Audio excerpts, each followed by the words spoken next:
नमस्कार दोस्तों, मैं कुलदीप सिंह स्वागत करता हूं हमारे अपने चैनल धुरंधर क्लासेस यूट्यूब चैनल पर। जैसा कि दोस्तों हमारी चर्चा चल रही थी जय प्रक्रम श्वसन के ऊपर और इससे रिलेटेड हम काफ़ी सारे क्वेश्चन कर चुके हैं और इससे आगे के क्वेश्चन हम आज की क्लास में करने वाले हैं। तो क्लास में एंड तक बने रहिए। हम क्लास को बिना देरी किए शुरू करते हैं। इससे पहले मैं आपको याद दिलवा देना चाहता हूँ, यदि आपने चैनल को सब्सक्राइब नहीं किया है तो चैनल को सब्सक्राइब कर लेना और बेल आइकन को प्रेस कर लेना ताकि आपको प्रत्येक क्लास की नोटिफिकेशन मिलती रहे। अब देखिए यहाँ पे 61 नंबर का क्वेश्चन देखिए। यहाँ पे हमें क्वेश्चन दे रखा है कि कथन दे रखा है यीस्ट में अवायवीय श्वसन होता है। दूसरा कथन दे रखा है अवायवीय श्वसन में एल्कोहल का निर्माण होता है। कौन सा कथन सत्य है या कौन सा कथन गलत है यह हमें बताना है। तो सत्य कथन कौन सा है? यीस्ट में अवायवीय श्वसन होता है, सही बात है। यीस्ट में अवायवीय श्वसन होता है, ये बात बोली गई, ये सही बात है। अवायवीय श्वसन में अल्कोहल का निर्माण होता है। हम जानते हैं कि अवायवीय श्वसन में अल्कोहल और कार्बन डाइऑक्साइड बनते हैं, इसलिए यहाँ पे अल्कोहल दे रखा है, इसलिए ये भी राइट ऑप्शन है। यदि कार्बन डाइऑक्साइड दे रखा होता तो भी इसका राइट आंसर होता, क्योंकि हम ये जानते हैं कि यीस्ट में अवायवीय श्वसन होता है और जिससे कार्बन डाइऑक्साइड और अल्कोहल बनते हैं। तो यहाँ पे दोनों कथन सही दे रखे, तो दोनों कथन सही दे रखे। तो यहाँ पे ऑप्शन देखिए, केवल कथन ए सत्य है, ये गलत हो गया। केवल कथन 2 सत्य है, ये भी गलत हो गया। दोनों कथन सत्य है, ये सही बात है। सी ऑप्शन इसका राइट ऑप्शन है। दोनों कथन असत्य है, यह भी गलत ऑप्शन है। तो सही बात कौन सी है? तो दोनों कथन सत्य है, सी ऑप्शन इसका करेक्ट ऑप्शन है, क्योंकि यीस्ट में अवायवीय श्वसन होता है और इससे अल्कोहल और कार्बन डाइऑक्साइड बनते हैं। अब आगे देखिए 62 नंबर का क्वेश्चन देखिए। 62 नंबर का क्वेश्चन क्या दे रखा है इस क्वेश्चन को समझने की कोशिश करिए। यहाँ पे 62 नंबर का क्वेश्चन दे रखा है कि हमारी पेशी कोशिकाएं ऊर्जा की अतिरिक्त मांग को किस प्रकार के श्वसन द्वारा पूरा करती है। हमारी पेशी कोशिकाएं ऊर्जा की अतिरिक्त मांग को किस प्रकार की श्वसन द्वारा पूरा करती है। यहाँ पे ए ऑप्शन हमें दे रखा है वायवीय श्वसन द्वारा, बी ऑप्शन दे रखा है अवायवीय श्वसन द्वारा, सी ऑप्शन दे रखा है ए और बी दोनों द्वारा और डी ऑप्शन दे रखा है इनमें से किसी के द्वारा नहीं। तो इनमें से कौन सा ऑप्शन राइट ऑप्शन होगा? इनमें से कौन सा ऑप्शन राइट ऑप्शन होगा? हमारी पेशी कोशिका ऊर्जा की अतिरिक्त मांग को किस प्रकार के श्वसन द्वारा पूरा करती है। तो किस प्रकार के श्वसन द्वारा पूरा करती है? तो अवायवीय श्वसन द्वारा पूरा करती है, इसलिए बी ऑप्शन इसका सही ऑप्शन है। क्योंकि हम जानते हैं कि पेशी कोशिकाएं तीव्र व्यायाम के दौरान ऑक्सीजन की कमी में अवायवीय श्वसन से ऊर्जा प्राप्त करती है, इसलिए अवायवीय श्वसन इसका राइट ऑप्शन होगा। वायवीय श्वसन नहीं होगा, क्योंकि यहाँ पे ए ऑप्शन हमें वायवीय श्वसन दे रखा है। वायवीय श्वसन सीधा सीधा आप गलत कर लेना, क्योंकि वायवीय श्वसन सामान्य अवस्था में होता है, इसलिए अवायवीय श्वसन इसका राइट ऑप्शन है। बी ऑप्शन करेक्ट ऑप्शन है और ए ऑप्शन गलत ऑप्शन है, क्योंकि सामान्य अवस्था में तो वायवीय श्वसन होता है और अतिरिक्त मांग कब पूरी होगी? जब अवायवीय श्वसन द्वारा पूरी होगी, इसलिए बी ऑप्शन इसका करेक्ट ऑप्शन है। अब आगे देखिए 63 नंबर का क्वेश्चन देखिए। 63 नंबर का क्वेश्चन हमें यहाँ पे दे रखा है। इस क्वेश्चन को समझिए। यहाँ पे हमें क्वेश्चन दे रखा है कि एक श्वास या सांस का अर्थ है। एक श्वास या सांस का क्या अर्थ है? एक यहाँ पे ए ऑप्शन दे रखा है एक अंत श्वसन, बी ऑप्शन दे रखा है एक उच्च श्वसन, सी ऑप्शन दे रखा है एक अंत श्वसन और एक उच्च श्वसन और डी ऑप्शन दे रखा है 1 सेकंड में श्वसन। इन चारों में से कौन सा ऑप्शन करेक्ट ऑप्शन होगा? एक श्वास या सांस का अर्थ है क्या है? तो एक अंत श्वसन और एक उच्च श्वसन, ये सी ऑप्शन इसका करेक्ट ऑप्शन है। क्योंकि हम जानते हैं कि एक श्वास में तो अंत श्वसन और उच्च श्वसन दोनों शामिल होते हैं, इसलिए अंत श्वसन और उच्च श्वसन दोनों इसका करेक्ट ऑप्शन है। सी ऑप्शन इसका करेक्ट है। अब आगे देखिए, आगे 64 नंबर का क्वेश्चन देखिए। 64 नंबर का क्वेश्चन हमें क्या दे रखा है? यहाँ पे इस क्वेश्चन को समझने की कोशिश करिए। यहाँ पे हमें क्वेश्चन दे रखा है कि जब हम व्यायाम करते हैं तो तेजी से और गहरी सांस लेते हैं, इससे डैश डैश ऑक्सीजन ग्रहण करते हैं। कैसी ऑक्सीजन ग्रहण करते हैं? कम ऑक्सीजन ग्रहण करते हैं। ए ऑप्शन देखिए कम, बी ऑप्शन देखिए यहाँ पे अधिक दे रखा है, सी ऑप्शन सामान्य के बराबर और डी ऑप्शन शून्य। तो राइट ऑप्शन कौन सा ऑप्शन राइट ऑप्शन होगा? अभी अभी मैंने आपको एग्जाम्पल बताया व्यायाम का, तो यहाँ पे क्वेश्चन पूछ लिया गया है कि जब हम व्यायाम करते हैं तो तेजी से और गहरी सांस लेते हैं और इससे डैश डैश ऑक्सीजन ग्रहण करते हैं। कैसे ऑक्सीजन ग्रहण करते हैं? तो अधिक ऑक्सीजन ग्रहण करते हैं, इसलिए बी ऑप्शन इसका राइट ऑप्शन है। क्योंकि व्यायाम के दौरान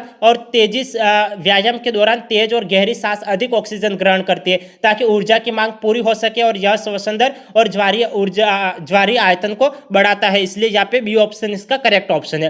समझ में आ गया? क्योंकि हम क्या जानते हैं? हम जानते हैं कि व्यायाम के दौरान तेज और गहरी सांस अधिक ऑक्सीजन ग्रहण करती है, ताकि ऊर्जा की जो मांग है वो पूरी हो सके, इसलिए अधिक ऑक्सीजन ग्रहण करते हैं। ये बी ऑप्शन इसका करेक्ट ऑप्शन है। अब आगे देखिए, आगे 65 नंबर का क्वेश्चन देखिए। 65 नंबर का क्वेश्चन क्या दे रखा है? ये क्वेश्चन समझने की कोशिश करिए। यहाँ पे हमें क्वेश्चन दे रखा है कि अंतःश्वासित वायु में डैश डैश ऑक्सीजन और उच्च श्वसित वायु में डैश डैश होती है कितनी। देखो हमें यहाँ पे मात्रा बतानी है कि अंतःश्वसित वायु में कितनी ऑक्सीजन होती है और उच्च श्वसित वायु में कितनी ऑक्सीजन होती है, ये हमें दर्शाना है। तो यहाँ पे ए ऑप्शन दे रखा है 16% और 0.04%, बी ऑप्शन दे रखा है 21% और 16.4%, सी ऑप्शन दे रखा है 16.4% और 4.4%, और डी ऑप्शन दे रखा है 21% और 0.04%। दोनों में से कौन सा ऑप्शन राइट ऑप्शन है? हम जानते हैं कि अंतःश्वसित वायु में तो 21% ऑक्सीजन की आवश्यकता होती है और उच्च श्वसित वायु में 16.4% ऑक्सीजन होती है, इसलिए इसका कौन सा ऑप्शन राइट ऑप्शन होगा? बी ऑप्शन इसका करेक्ट ऑप्शन होगा, क्योंकि अंतःश्वसित वायु में तो 21% ऑक्सीजन और उच्च श्वसित वायु में 16.4% होती है, इसलिए बी ऑप्शन इसका करेक्ट ऑप्शन है। अब आगे देखिए, आगे हम देखेंगे 66 नंबर का क्वेश्चन। देखिए 66 नंबर का क्वेश्चन यहाँ पे दे रखा है कि श्वसन से जुड़े उत्पाद निम्न में से कौन से? श्वसन से जुड़े उत्पाद निम्न में से कौन कौन से है, ये हमें दर्शाना है। श्वसन से जुड़े, यहाँ पे एक नंबर दे रखा है एथेनॉल, दूसरा नंबर दे रखा है ऊर्जा, तीसरा नंबर दे रखा है लैक्टिक अम्ल, चौथा नंबर दे रखा है कार्बन डाइऑक्साइड और पांचवा नंबर दे रखा है जल। इनमें से कौन सा श्वसन कौन कौन से उत्पाद है वो श्वसन से जुड़े हुए, श्वसन के उत्पाद कौन कौन से, यह हमें बताना है। अब यहाँ पे ए बी सी डी तीनों ऑप्शन दे रखे हैं। अब यहाँ पे देखिए एथेनॉल, और यहाँ पे एथेनॉल तो किससे जुड़ा हुआ है? एथेनॉल तो एथेनॉल श्वसन थोड़ी इससे जुड़े हुए थोड़ी है। यहाँ पे श्वसन से जुड़े उत्पाद हमें दर्शाने, एथेनॉल तो इसका गलत ऑप्शन हो जाएगा, क्योंकि एथेनॉल तो अवायवीय श्वसन का उदाहरण होता है, इसलिए एथेनॉल तो इसका गलत ऑप्शन है। दूसरा है ऊर्जा दे रखा है, ऊर्जा तो इसका करेक्ट ऑप्शन होगा। लैक्टिक अम्ल, लैक्टिक अम्ल भी अवायवीय श्वसन है, लैक्टिक अम्ल भी कैसा है? अवायवीय श्वसन है, इसलिए यह भी गलत। देखो एथेनॉल गलत ऑप्शन हो गया और यहाँ पे लैक्टिक अम्ल यहाँ पे गलत ऑप्शन हो गया। कार्बन डाइऑक्साइड ये तो श्वसन से जुड़ा हुआ है, और जल भी श्वसन से जुड़ा हुआ है, इसलिए इसका करेक्ट ऑप्शन कौन सा होगा? कार्बन डाइऑक्साइड, जल और ऊर्जा, ये करेक्ट ऑप्शन होगा। तो 2, 4 और 5 ये हमें कहाँ दे रखे? ये हमें दे रखे सी ऑप्शन में, तो सी ऑप्शन इसका करेक्ट ऑप्शन है। समझ में आ गया होगा? समझ में आया या फिर नहीं आया? क्योंकि देखो हम ग्लूकोज की अभिक्रिया जानते हैं कि ग्लूकोज की क्या, जब हम ग्लूकोज को C6H12O6 को कार्बन डाइऑक्साइड के साथ अभिक्रिया करवाते हैं तो कार्बन डाइऑक्साइड के तो 6 अणु प्राप्त होते हैं, जल के 6 अणु प्राप्त होते हैं और ऊर्जा प्राप्त होती है। तो कार्बन डाइऑक्साइड, जल और ऊर्जा प्राप्त होती है। तो यहाँ पे देखिए दूसरे नंबर पे तो हमें ऊर्जा दे रखी है, यहाँ पे चौथे नंबर पे कार्बन डाइऑक्साइड दे रखी है और पांचवें नंबर पे जल दे रखा है। तो कार्बन डाइऑक्साइड, जल और ऊर्जा, तो ये श्वसन से जुड़े उत्पाद है, इसलिए सी ऑप्शन इसका करेक्ट ऑप्शन है। और एथेनॉल और लैक्टिक अम्ल अवायवीय श्वसन के उत्पाद है, इसलिए ये गलत ऑप्शन हो गया। यदि आपको एग्जाम में प्रश्न पूछ लिया जाता है कि अवायवीय श्वसन के उत्पाद कौन कौन से, तो एथेनॉल और लैक्टिक अम्ल इसका राइट ऑप्शन होगा। लेकिन यहाँ पे श्वसन से जुड़े या ऑक्सीश्वसन से जुड़े उत्पाद हमें पूछ लिए जाते हैं तो ऊर्जा, कार्बन डाइऑक्साइड और जल इसका राइट ऑप्शन होगा, इसलिए यहाँ पे सी ऑप्शन इसका करेक्ट ऑप्शन है। अब आगे 67 नंबर का क्वेश्चन देखिए। 67 नंबर का क्वेश्चन हमें क्या दे रखा है, इस क्वेश्चन को समझने की कोशिश करिए। यहाँ पे हमें क्वेश्चन दे रखा है कि ग्लाइकोलाइसिस प्रक्रिया क्या है। ग्लाइकोलाइसिस प्रक्रिया क्या है? यहाँ पे ए ऑप्शन हमें दे रखा है ग्लूकोज का ग्लाइकोजन में विघटन, बी ऑप्शन दे रखा है पायरुविक अम्ल का ग्लूकोज में विघटन, सी ऑप्शन दे रखा है ग्लूकोज का पायरुविक अम्ल में विघटन, और डी ऑप्शन दे रखा है ग्लाइकोजन का ग्लूकोज में विघटन।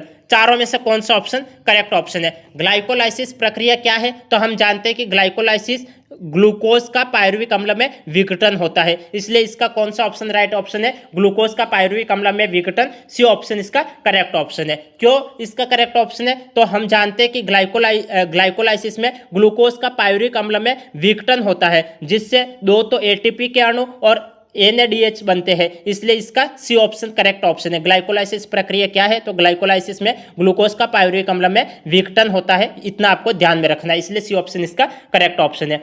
अब आगे देखिए, आगे हम देखेंगे 68 नंबर का क्वेश्चन। 68 नंबर का क्वेश्चन क्या दे रखा है?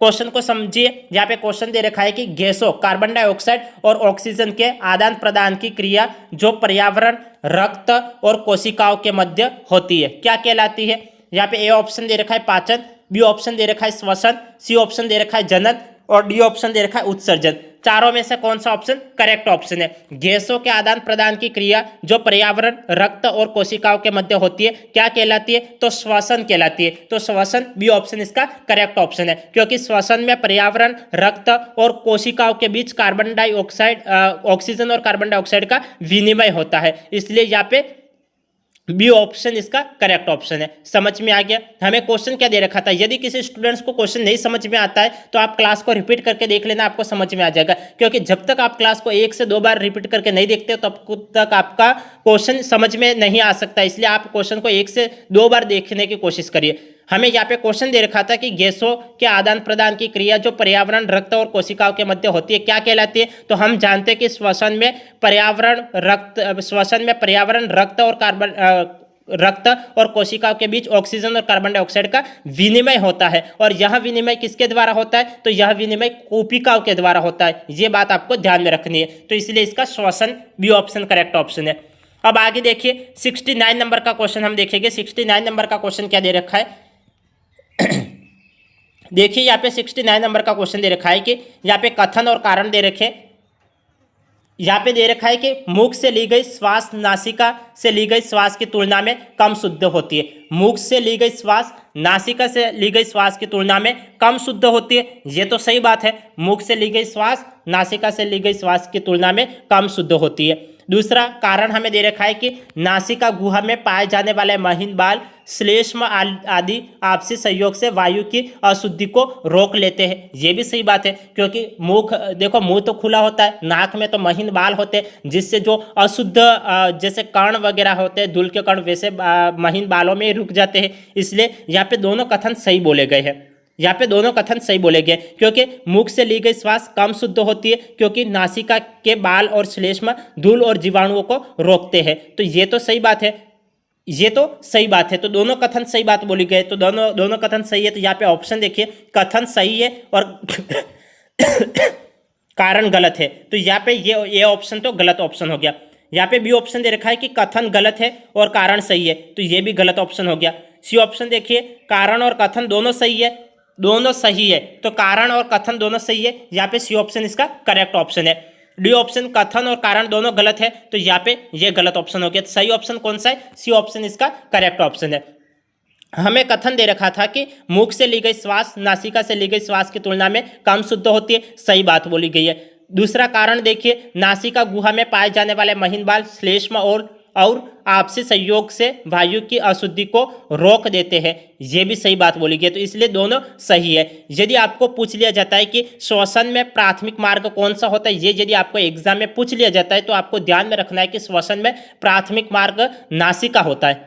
श्वसन में प्राथमिक मार्ग कौन सा होता है? तो नासिका होता है। और श्वसन में द्वितीय मार्ग कौन सा होता है? तो मुख होता है। ये आपको ध्यान में रखना है, क्योंकि यहाँ पे कथन में मुख दे रखा है और यहाँ पे कारण में नासिका दे रखा है, तो दोनों से रिलेटेड मैंने आपको एक क्वेश्चन और भी बता दिया कि यदि आपको एग्जाम में पूछ लिया जाता है कि श्वसन में प्राथमिक मार्ग कौन सा होता है, तो श्वसन में प्राथमिक मार्ग नासिका होता है, और श्वसन में द्वितीयक मार्ग कौन सा होता है? तो श्वसन में द्वितीयक मार्ग मुख होता है। जैसे आप समझिए कि जैसे आप मुंह को कोई दबा दे या फिर मुंह को बंद कर ले, तो या फिर आप सोते हो या फिर कुछ भी काम करते हो तो मुंह तो बंद रहता है, सांस किससे लेते हो? नाक से सांस लेते हो। यदि कोई आपकी नाक बंद कर ले तो आप सांस किससे लोगे? तो मुंह से लोगे। तो सबसे प्राथमिक मार्ग कौन सा होगा? नाक प्राथमिक मार्ग होगा, और दूसरा मार्ग कौन सा है? तो मुख दूसरा मार्ग है।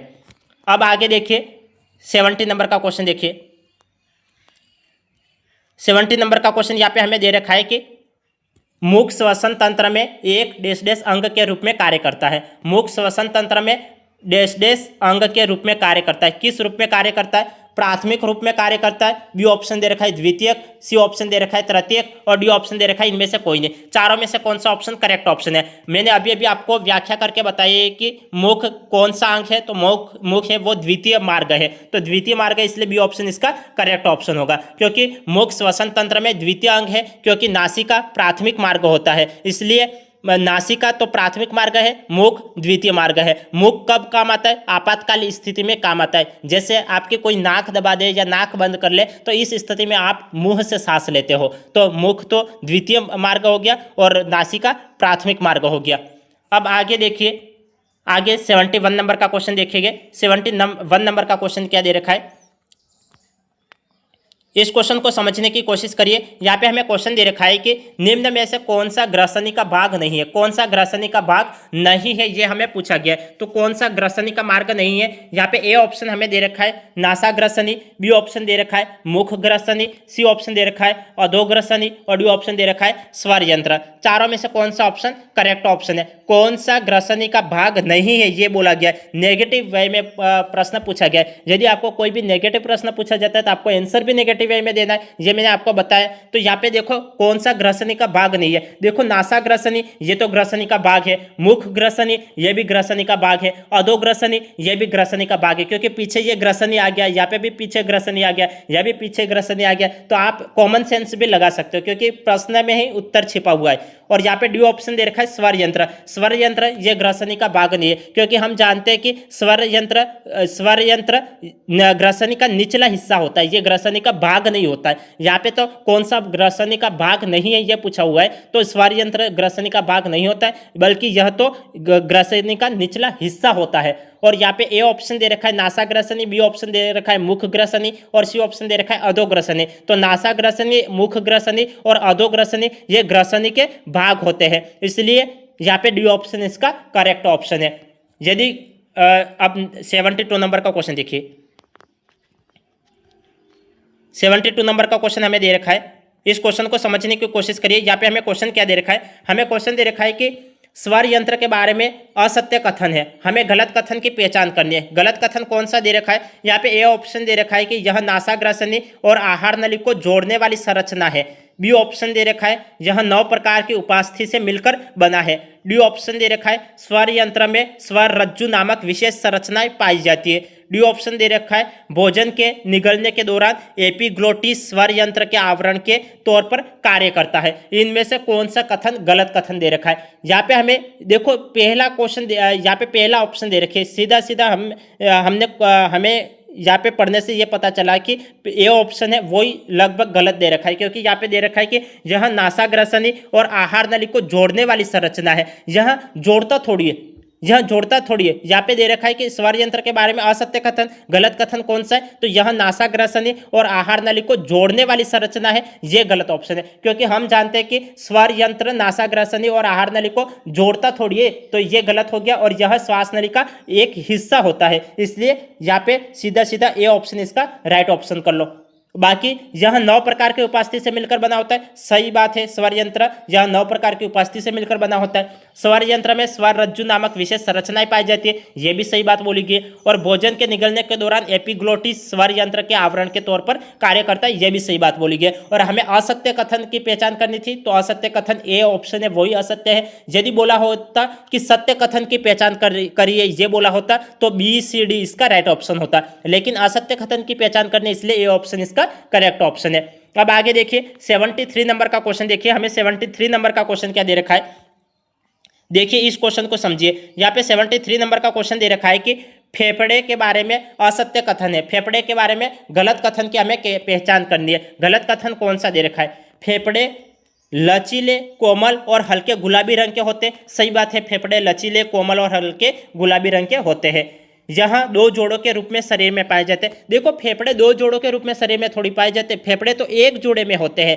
फेफड़े तो एक जोड़े में होते हैं ना, 2 जोड़े में थोड़ी होते। फेफड़े एक जोड़े में होते, एक तो बाएं और दायां दोनों, मतलब ये एक ही भाग होता है, ये 2 भागों में थोड़ी बटे होते हैं। तो यहाँ पे तो बोल रखा है कि फेफड़े 2 जोड़ों में के रूप में शरीर में पाए जाते हैं, तो यही गलत बोल रखा है। और यहाँ पे असत्य कथन की हमें पहचान करनी थी, इसलिए बी ऑप्शन इसका करेक्ट ऑप्शन होगा।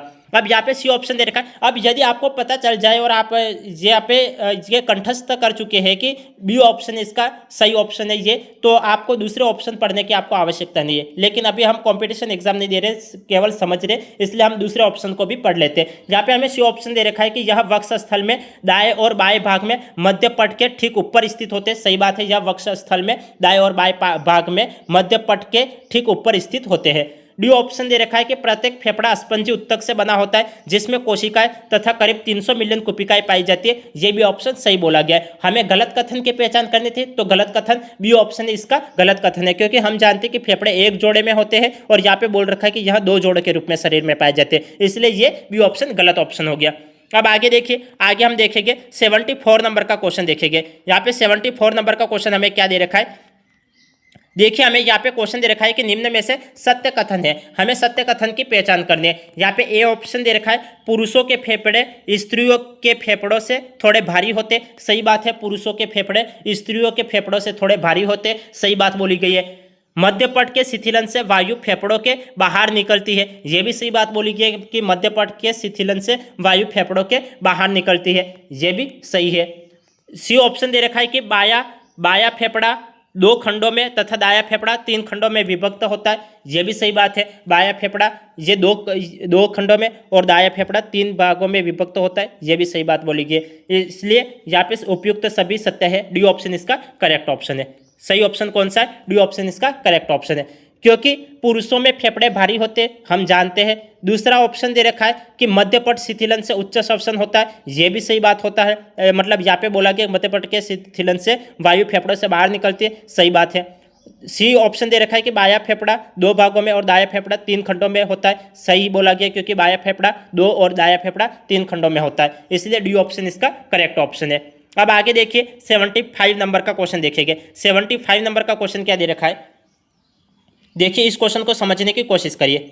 यहाँ पे हमें क्वेश्चन दे रखा है कि निम्न में से किस श्वसन में गैसों का विनिमय कोशिकाओं में प्रवाहित रक्त और उत्तकों के मध्य विसरण माध्यम से होता है। यहाँ पे ए ऑप्शन हमें दे रखा है बाह्य श्वसन से, बी ऑप्शन दे रखा है आंतरिक श्वसन से, सी ऑप्शन दे रखा है ए व बी दोनों को, और डी ऑप्शन दे रखा है न तो ए को और न ही बी को। तो इनमें से कौन सा ऑप्शन करेक्ट ऑप्शन है। हमें क्वेश्चन क्या दे रखा है, क्वेश्चन दे रखा है कि निम्न में से किस श्वसन में गैसों का विनिमय कोशिकाओं में प्रवाहित रक्त और उत्तकों के मध्य विसरण माध्यम से होता है, किस में होता है, तो आंतरिक श्वसन में होता है। तो आंतरिक श्वसन बी ऑप्शन इसका करेक्ट ऑप्शन है, क्योंकि हम जानते हैं कि आंतरिक श्वसन में रक्त और उत्तकों के बीच विसरण द्वारा गैस विनिमय होता है और यहां उत्तकों को ऑक्सीजन की आपूर्ति करता है, इसलिए आंतरिक श्वसन में इसका करेक्ट ऑप्शन है। समझ में आ गया।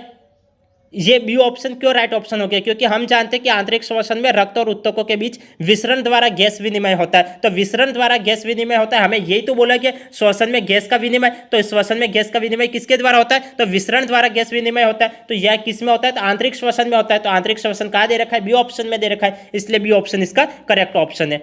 अब आगे देखिए 76 नंबर का क्वेश्चन। 76 नंबर का क्वेश्चन क्या दे रखा है, यहाँ पे हमें क्वेश्चन दे रखा है कि अत्यधिक व्यायाम करते समय हमारी टांगों में जिस पदार्थ के संचयन के कारण ऐंठन होती है वह क्या है। आंतरिक व्यायाम करते समय, अत्यधिक व्यायाम करते समय हमारी टांगों में जिस पदार्थ के संचयन के कारण ऐंठन होती है वह है। यहाँ पे ए ऑप्शन दे रखा है कार्बन डाइऑक्साइड, बी ऑप्शन दे रखा है लैक्टिक अम्ल, सी ऑप्शन दे रखा है एल्कोहल और डी ऑप्शन दे रखा है जल।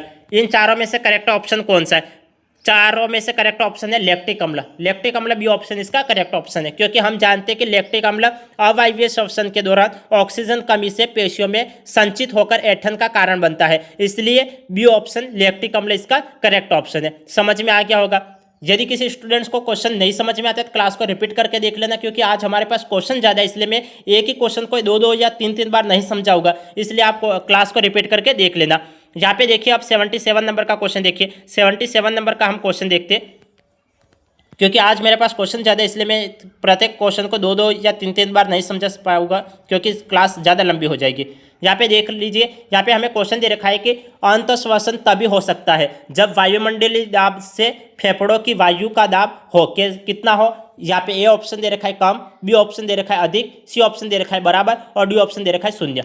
अंतःश्वसन तभी हो सकता है जब वायुमंडलीय दाब से फेफड़ों की वायु का दाब हो कैसा हो, कम हो। तो यहाँ पे ए ऑप्शन कौन सा दे रखा है, कम, ये ए ऑप्शन इसका करेक्ट ऑप्शन है, क्योंकि हम जानते हैं कि अंतःश्वसन तब होता है जब फेफड़ों का दाब वायुमंडलीय दाब से कम होता है।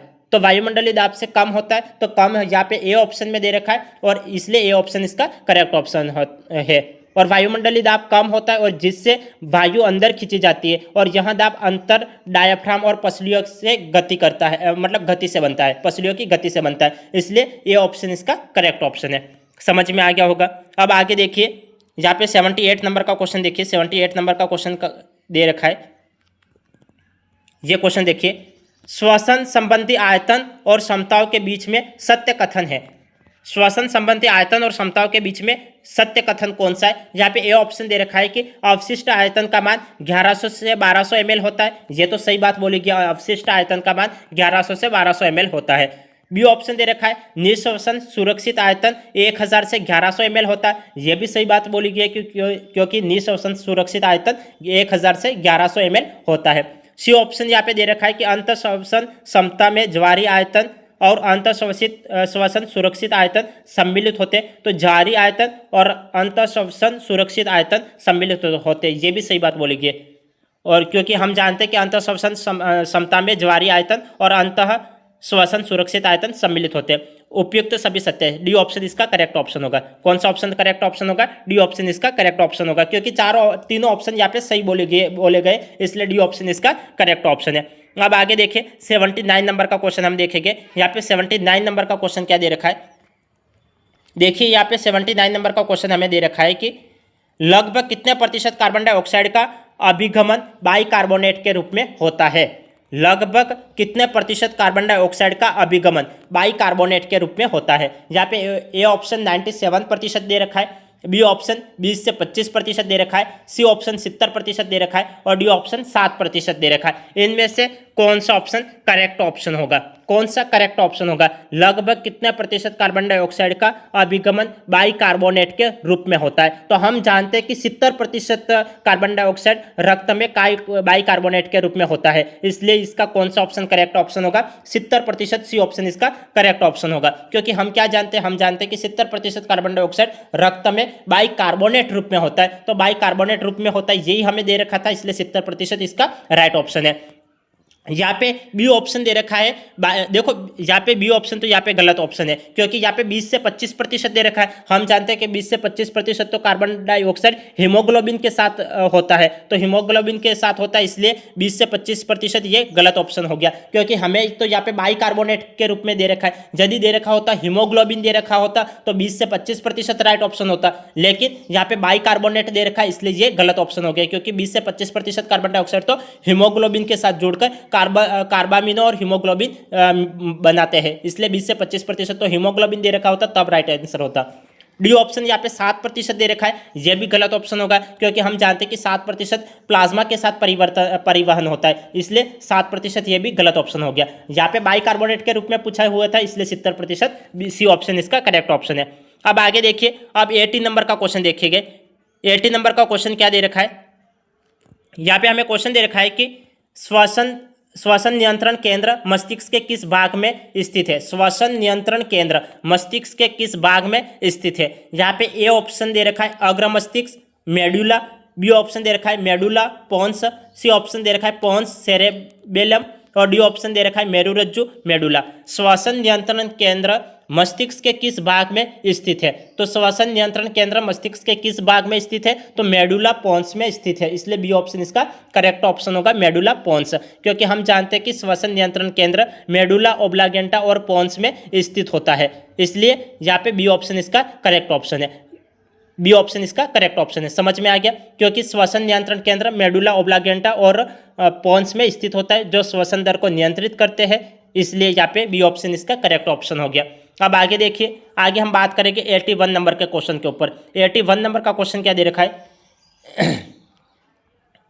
देखिए यहाँ पे 81 नंबर का क्वेश्चन हमें दे रखा है कि एक चिरकालिक रोग जिसमें कुपिका भित्ति क्षतिग्रस्त हो जाती है, जिससे गैस विनिमय सतह घट जाती है, कौन सा है? यहाँ पे ए ऑप्शन हमें दमा दे रखा है, बी ऑप्शन श्वसनी शोथ दे रखा है, सी ऑप्शन वात स्फीति दे रखा है और डी ऑप्शन इनमें से कोई नहीं। एक चीरकालिक रोग जिसमें कुपिका भित्ति क्षतिग्रस्त हो जाती है, जिससे गैस विनिमय सतह घट जाती है, कौन सा है? यहाँ पे दमा, श्वसनी शोथ, वात स्फीति, तीनों ऑप्शन दे रखे हैं, इनमें से कौन सा ऑप्शन राइट ऑप्शन होगा? तो वात स्फीति इसका करेक्ट ऑप्शन होगा, क्योंकि हम जानते हैं कि वात स्फीति में कुपिका भित्तियां क्षतिग्रस्त होकर गैस विनिमय क्षेत्र कम हो जाता है, इसलिए यहाँ पे ये तो बोला गया था कि गैस विनिमय सतह घट जाती है, तो किस में घट जाती है? वात स्फीति में घट जाती है, इसलिए सी ऑप्शन इसका करेक्ट ऑप्शन है।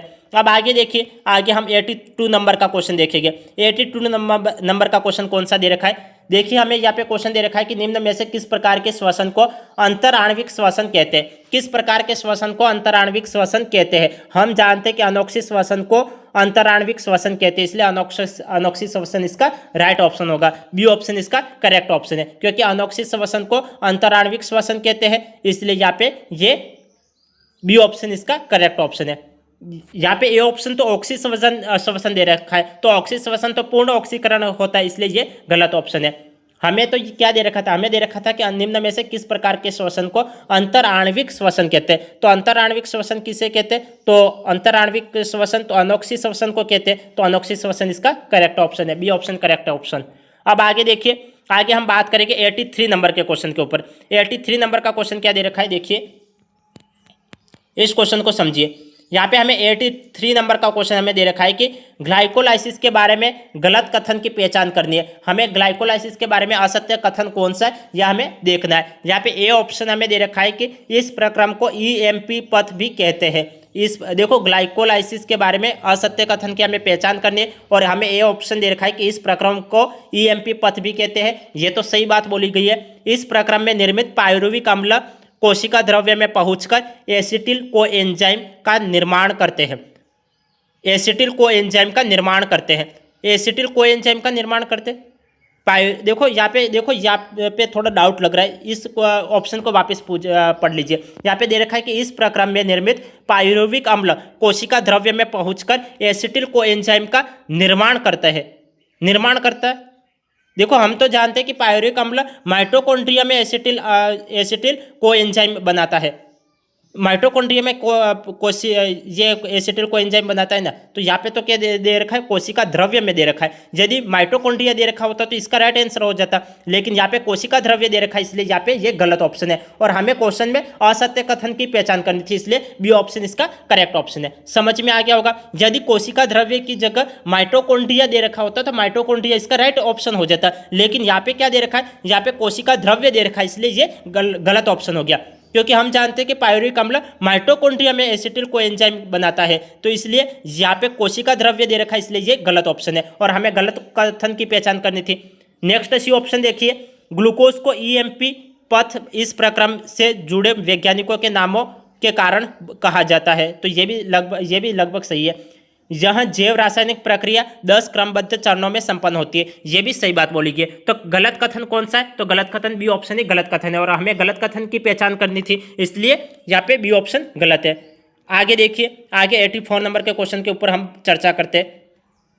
84 नंबर का क्वेश्चन हमें दे रखा है कि निम्न में से कौन सा चक्र भिन्न है। निम्न में से कौन सा चक्र भिन्न है। यहाँ पे ए ऑप्शन हमें दे रखा है क्रेब्स, बी ऑप्शन देखो यहाँ पे ए ऑप्शन हमें दे रखा है क्रेब्स, बी ऑप्शन हमें दे रखा है सिट्रिक अम्ल, सी ऑप्शन दे रखा है ईएमपी और डी ऑप्शन हमें दे रखा है टीसीए। तो कौन सा चक्र भिन्न है यह हमें देखना है, कौन सा चक्र भिन्न है।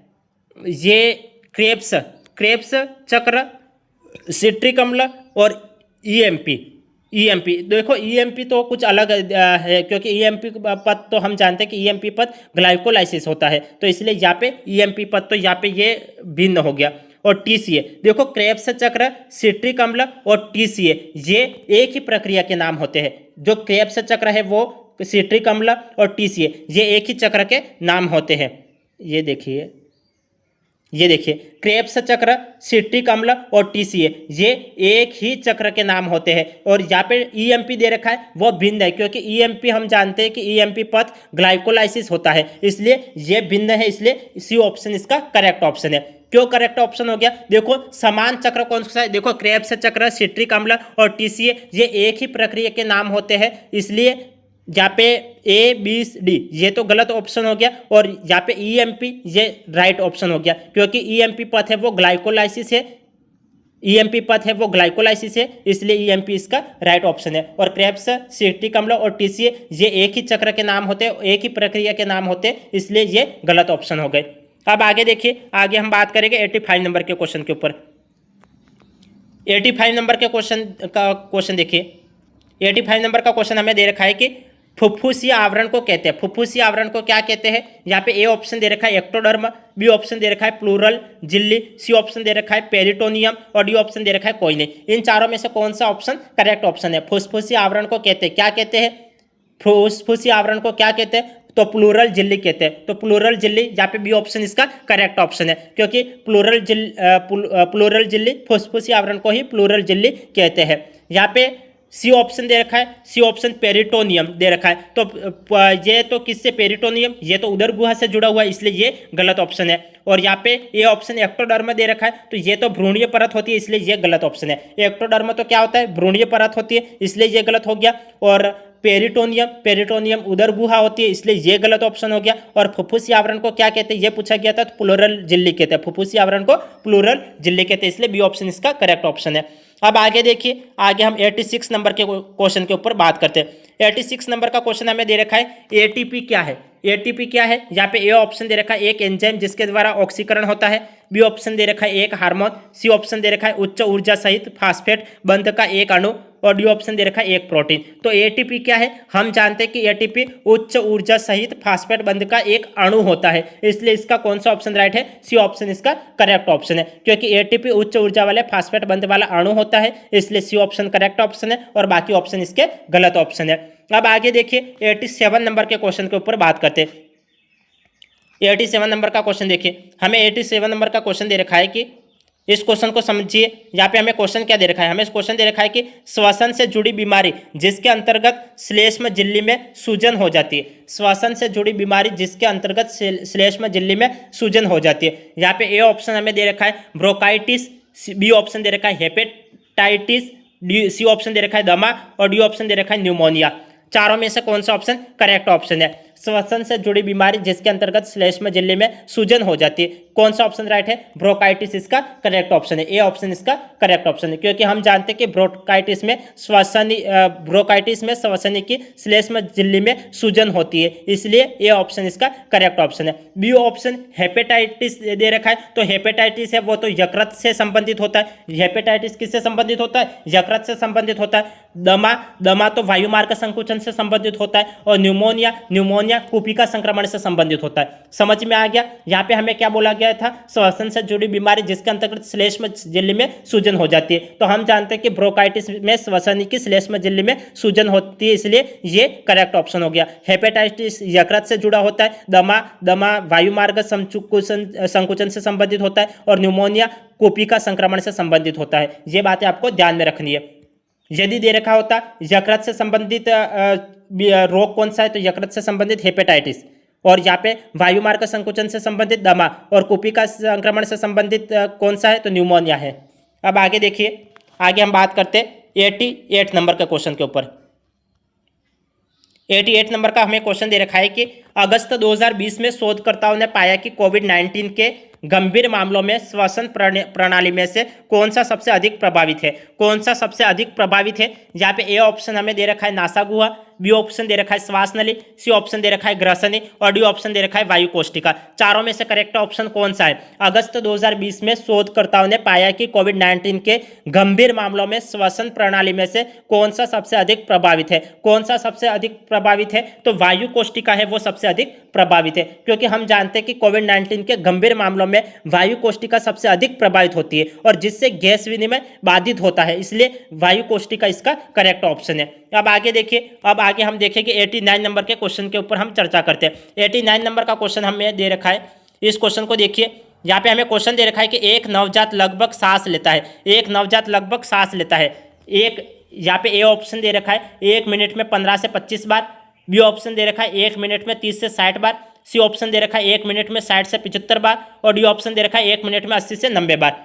तो कौन सा ऑप्शन करेक्ट ऑप्शन है? एक नवजात लगभग सांस लेता है, कितनी सांस लेता है? 1 मिनट में 30 से 60 बार सांस लेता है, इसलिए बी ऑप्शन इसका करेक्ट ऑप्शन है, क्योंकि हम जानते हैं कि नवजात शिशु विश्राम अवस्था में नवजात शिशु विश्राम अवस्था में प्रति मिनट 30 से 60 बार सांस लेते हैं, इसलिए यहाँ पे बी ऑप्शन इसका करेक्ट ऑप्शन है।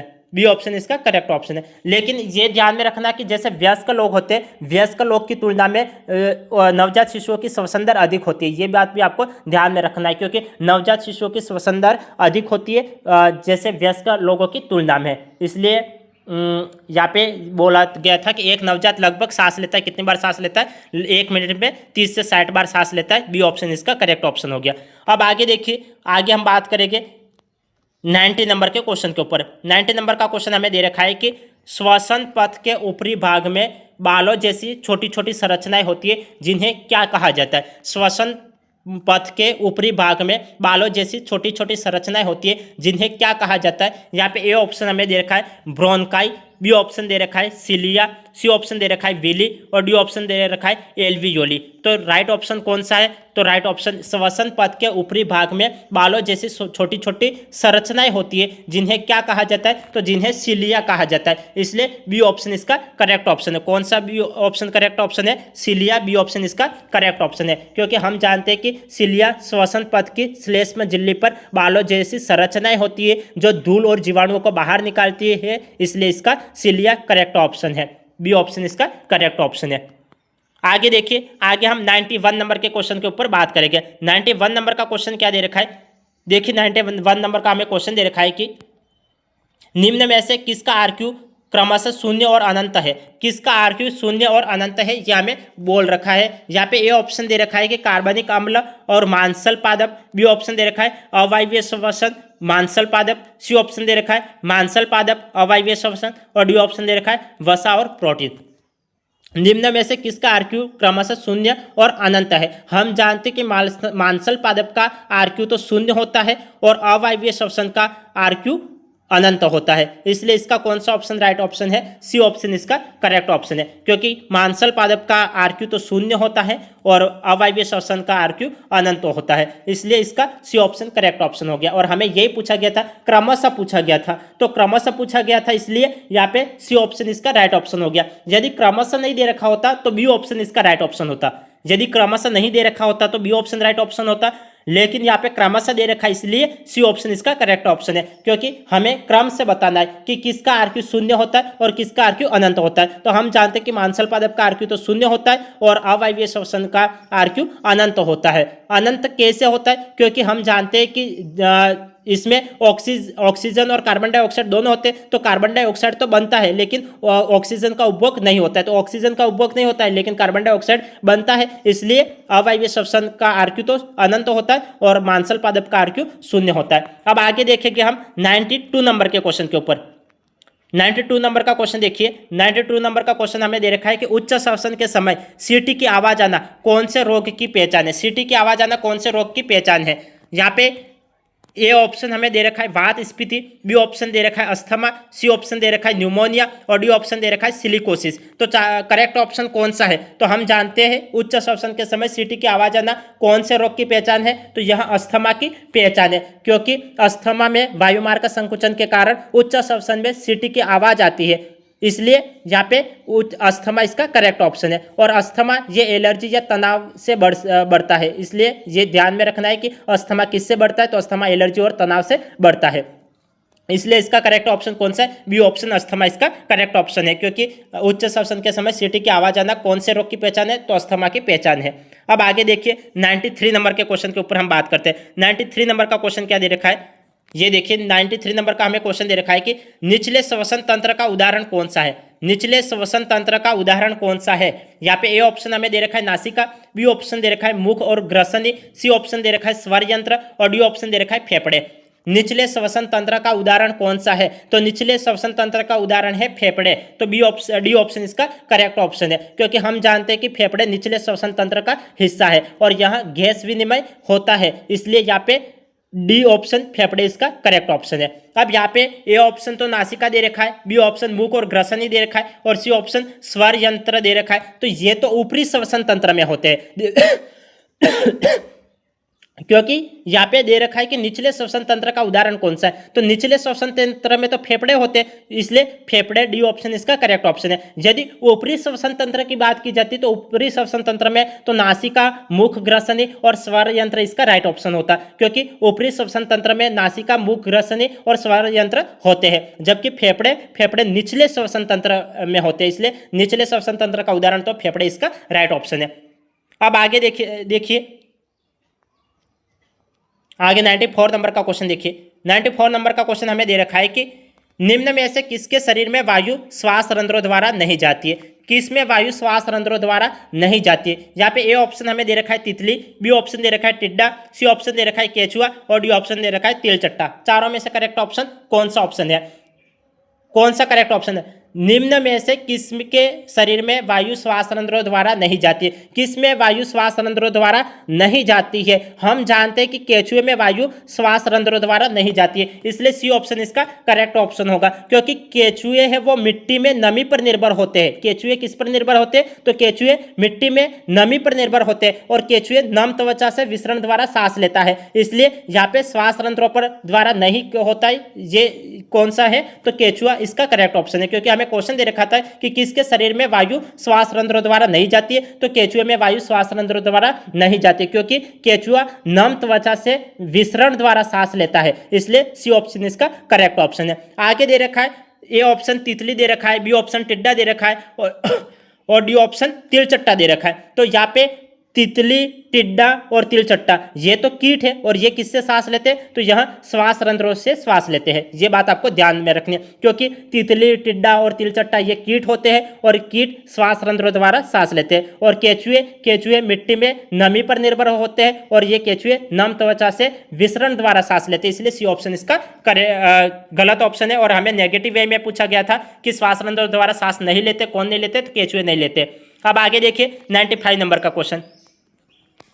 95 नंबर का क्वेश्चन क्या दे रखा है? क्वेश्चन को ध्यानपूर्वक समझिए। यहाँ पे हमें क्वेश्चन दे रखा है कि विश्व फेफड़ा दिवस कब मनाया जाता है? यहाँ पे ए ऑप्शन दे रखा है 25 अगस्त, बी ऑप्शन दे रखा है 25 सितंबर, सी ऑप्शन दे रखा है 27 सितंबर और डी ऑप्शन दे रखा है 23 सितंबर।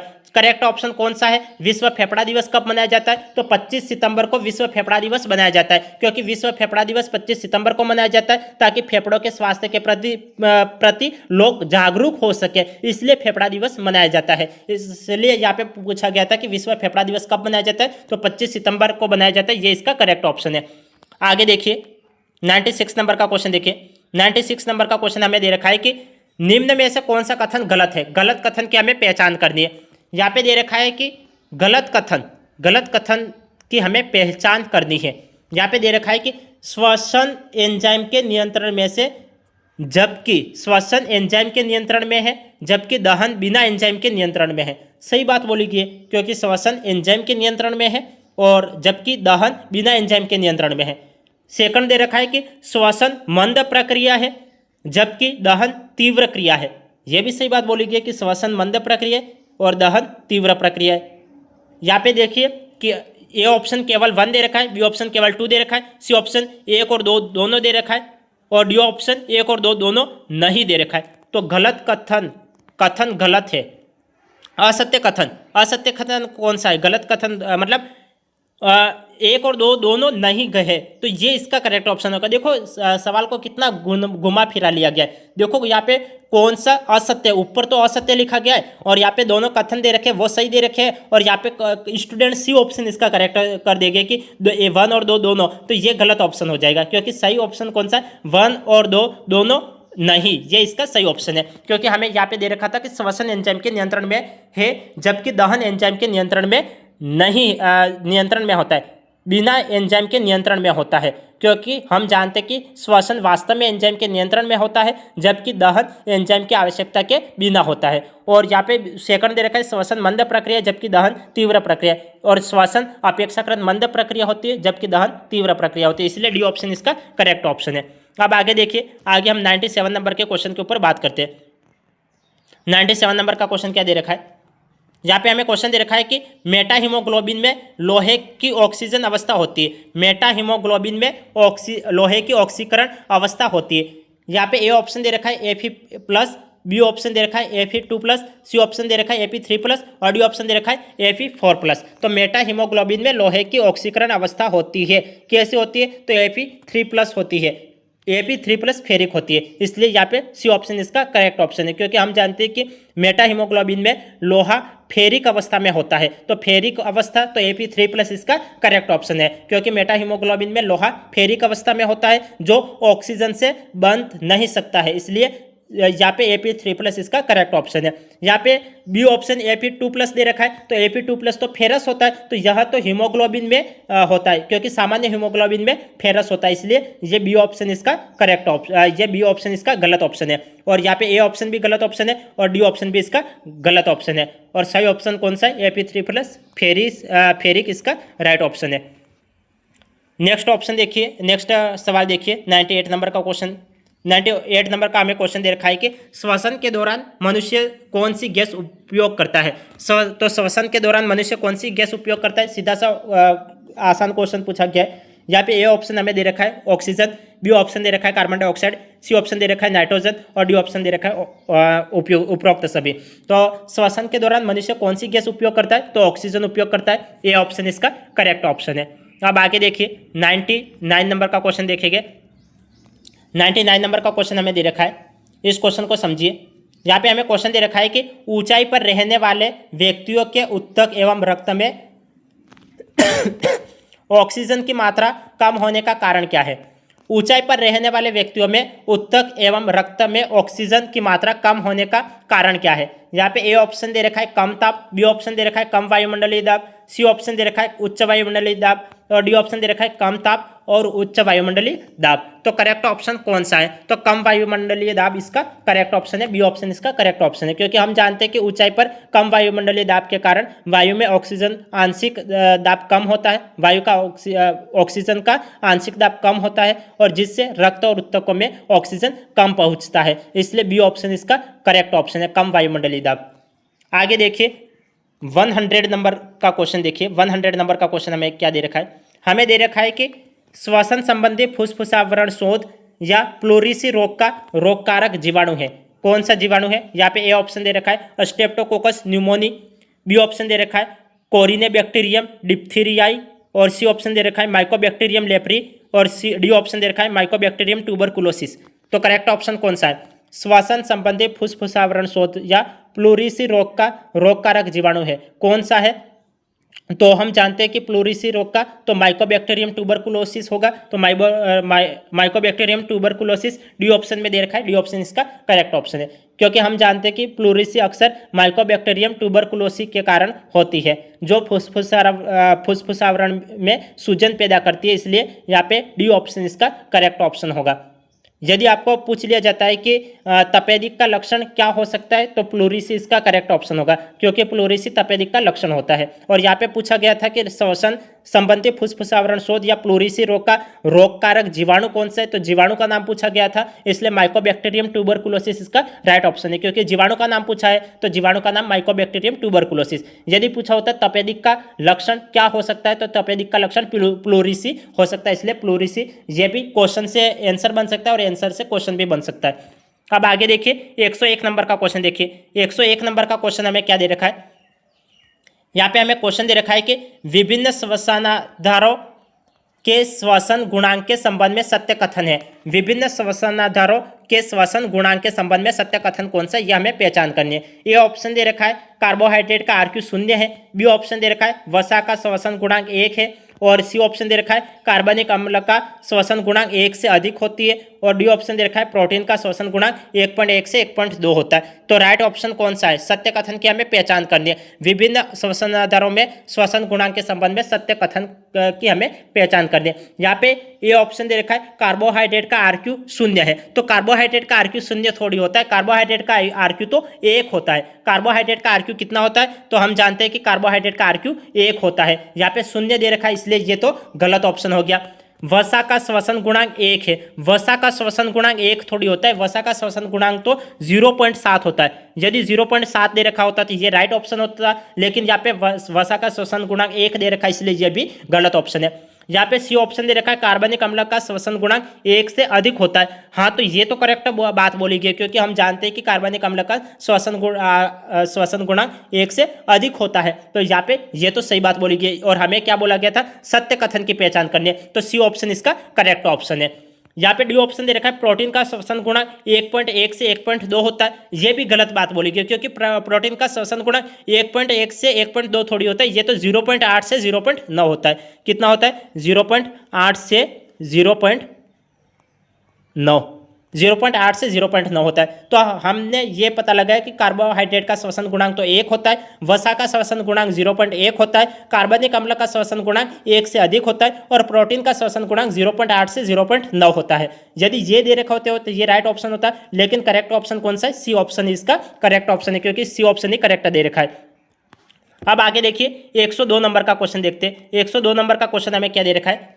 ये देखिए, हीमोग्लोबिन क्या है, हीमोग्लोबिन क्या होता है, ये हमें दे रखा है। तो हीमोग्लोबिन क्या होता है? यहाँ पे ए ऑप्शन हमें दे रखा है प्रोटीन, बी ऑप्शन हमें दे रखा है कार्बोहाइड्रेट, सी ऑप्शन दे रखा है वसा और डी ऑप्शन दे रखा है विटामिन। तो हीमोग्लोबिन क्या होता है? तो हम जानते हैं कि हीमोग्लोबिन प्रोटीन होता है, इसलिए ये ऑप्शन इसका करेक्ट ऑप्शन है, क्योंकि हीमोग्लोबिन एक प्रोटीन है जो रक्त में ऑक्सीजन परिवहन करता है और इसमें हीम और ग्लोबिन होता है, इसलिए protein A option correct option है। हीमोग्लोबिन क्या है? तो प्रोटीन है।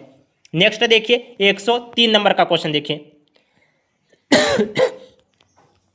103 नंबर का क्वेश्चन हमें क्या दे रखा है? इस क्वेश्चन को समझने की कोशिश करिए। यहाँ पे 103 नंबर का क्वेश्चन हमें दे रखा है कि वायु को ट्रेकिया में जाने का मार्ग प्रदान करता है। वायु को ट्रेकिया में जाने का मार्ग प्रदान करता है, कौन प्रदान करता है? यहाँ पे ए ऑप्शन गलट दे रखा है, बी ऑप्शन ग्लोटिस दे रखा है, सी ऑप्शन एपीग्लोटिस दे रखा है और डी ऑप्शन श्वसनी दे रखा है। चारों में से करेक्ट ऑप्शन कौन सा है? वायु को ट्रेकिया में जाने का मार्ग प्रदान करता है, कौन प्रदान करता है? तो ग्लोटिस प्रदान करता है, इसलिए बी ऑप्शन इसका करेक्ट ऑप्शन है, क्योंकि ग्लोटिस स्वर यंत्र का उद्घाटन है और जो वायु को ट्रेकिया में जाने देता है, इसलिए बी ऑप्शन ग्लोटिस इसका राइट ऑप्शन है। क्योंकि हमें यही पूछा गया था कि वायु को ट्रेकिया में जाने का मार्ग कौन प्रदान करता है? तो ग्लोटिस प्रदान करता है। और यहाँ पे ए ऑप्शन गलट दे रखा है, तो गलट तो आहार नाली से संबंधित होता है। गलट किसके से संबंधित होता है? तो गलट ये आहार नाली से संबंधित होता है। सी ऑप्शन एपीग्लोटिस दे रखा है, तो एपीग्लोटिस तो ग्लोटिस के ऊपर का ढक्कन होता है। एपीग्लोटिस क्या होता है? तो एपीग्लोटिस ग्लोटिस के ऊपर का ढक्कन होता है। डी ऑप्शन श्वसनी दे रखा है, श्वसनी ट्रेकिया के बाद का हिस्सा होता है, इसलिए यहाँ पे ये भी गलत ऑप्शन है। तो यहाँ पे ए सी डी ये तो गलत है और ग्लोटिस ये राइट ऑप्शन है, क्योंकि वायु को ट्रेकिया में जाने का मार्ग ग्लोटिस प्रदान करता है। नेक्स्ट देखिए 104 नंबर का क्वेश्चन देखिए। 104 नंबर का क्वेश्चन हमें दे रखा है कि बिच्छू में श्वसन अंग होता है। बिच्छू में श्वसन अंग कौन सा होता है? यहाँ पे ए ऑप्शन भूख लंगस दे रखा है, बी ऑप्शन गिल्स दे रखा है, सी ऑप्शन ट्रेकिया दे रखा है और डी ऑप्शन फेफड़े दे रखा है। तो बिच्छू में श्वसन अंग होता है। बिच्छू में श्वसन अंग कौन सा होता है?